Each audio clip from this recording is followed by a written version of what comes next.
ಬೆಂಗಳೂರು ಗ್ರಾಮಾಂತರದಲ್ಲಿ ಹೀನಾಯ ಸೋಲಾಗಿದೆ. ಸೋಲನ್ನ ನೆನೆದು ಭಾವುಕರಾಗಿದ್ದಾರೆ ಡಿಕೆ ಸುರೇಶ್. ಆತ್ಮಾವಲೋಕನ ಸಭೆಯಲ್ಲಿ ಡಿಕೆ ಸುರೇಶ್ ಭಾವುಕರಾಗಿದ್ದಾರೆ. ಕನಕಪುರದ ಡಿಕೆಶಿ ನಿವಾಸದಲ್ಲಿ ಏರ್ಪಡಿಸಿದ್ದಂತ ಸಭೆ.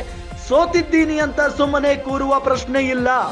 ಯಾರ್ಯಾರು ಏನೇನ್ ಮಾಡಿದ್ದಾರೆ ಅಂತ ಚೆನ್ನಾಗಿ ಗೊತ್ತಿದೆ.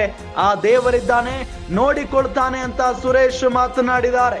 ಈ ವೇಳೆ ಗದ್ಗದಿತರಾಗಿದ್ದಾರೆ ಮಾಜಿ ಸಂಸದ ಡಿಕೆ ಸುರೇಶ್ ಅನ್ನೋದು ಗೊತ್ತಾಗ್ತಾ ಇದೆ.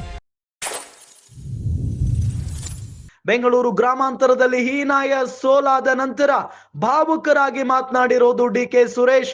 ಆತ್ಮಾವಲೋಕನ ಸಭೆಯಲ್ಲಿ ಡಿಕೆ ಸುರೇಶ್ ಭಾವುಕರಾಗಿದ್ದಾರೆ. ಕನಕಪುರದ ಡಿಕೆ ಶಿವಕುಮಾರ್ ಅವರ ನಿವಾಸದಲ್ಲಿ ಸಭೆಯನ್ನ ಏರ್ಪಡಿಸಲಾಗಿತ್ತು. ಸೋತಿದ್ದೀನಿ ಅಂತ ಸುಮ್ಮನೆ ಕೂರುವ ಪ್ರಶ್ನೆಯೇ ಇಲ್ಲ.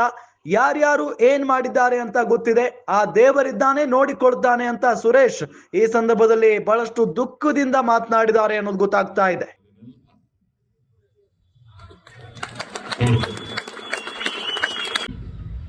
ಯಾರು ಏನು ತರಬೇಕಾದಂತ ಅವಶ್ಯಕತೆ ಇಲ್ಲ. ನಿಮ್ಗೆಲ್ಲ ಇತ್ತು, ನಮ್ಮೂರು ಬರ್ಲಿಲ್ಲ, ನಮ್ ಬೀದಿಗೆ ಬರ್ಲಿಲ್ಲ ಅಂತ. ನಿಮ್ ಬೀದಿಗೂ ಬರ್ತೀನಿ, ನಿಮ್ ಮನೆಗೂ ಬರ್ತೀನಿ, ನಿಮ್ ಊರಿಗೂ ಬರ್ತೀನಿ. ಎಲ್ಲ ಕೆಲಸ ಕಾರ್ಯಗಳು ಖಂಡಿತ ನಿಮ್ ಜೊತೆ ಇದ್ಕೊಂಡು ನಾನು ಬದುಕಬೇಕು, ಬಾಳ್ಬೇಕು.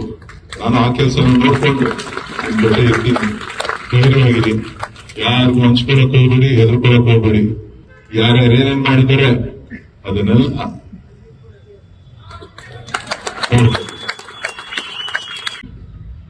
ಯಾರು ಏನು ತರಬೇಕಾದಂತ ಅವಶ್ಯಕತೆ ಇಲ್ಲ.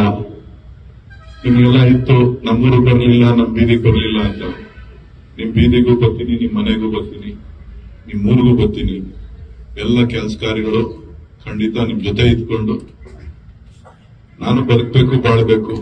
ನಾನು ಆ ಕೆಲಸ ನೋಡ್ಕೊಂಡು ನಿಮ್ ಜೊತೆ ಇರ್ತೀನಿ. ಧೈರ್ಯವಾಗಿರಿ, ಯಾರಿಗೂ ಹಂಚ್ಕೊಳಕ್ ಹೋಗ್ಬೇಡಿ, ಹೆದರ್ಕೊಳಕ್ ಹೋಗ್ಬೇಡಿ.